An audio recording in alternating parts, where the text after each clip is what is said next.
Nathi ake siyilungise lento lena. Kunalomntwana lo oyi-2K okuthiwa ube yisangoma. Useshiye phansi ubungoma. Angazi ngobani ubunyanga bunani noma ubungoma bunani, into yamadlozi nani.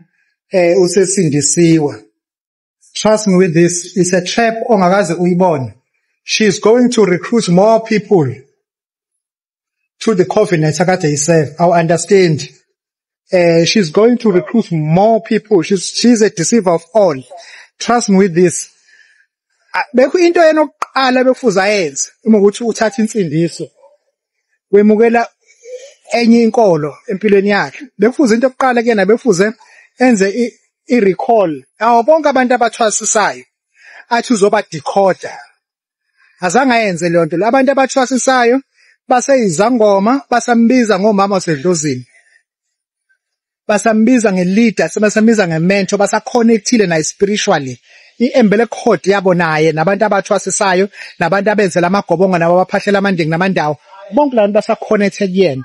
Believe you me, she's just a deceiver. She has to be biased ngayo yonke indlela. Nina confused, enithi hayi usesindisiwe, uJesu namandla, umzwa ngaphakathi wafelwa esiphambaneni, thina safelwa ngisho izangoma iswa ivangeli. Believe you me, i-covenant la kuyona. Udeployiwe and she's going to work. Umsebenzi akade wenza and usezowenza secretly. Kwa intelligence kunento esibiza ngokuthi counter subversion intelligence, She is being deployed. Trust me with this. Ngiyabona nje bejabula be-excited. Ayikho leyo nto. Deployiwe nje uyowenza umsebenzi wakhe wokukhohlakala abevese wenza. Izanga gama lapho.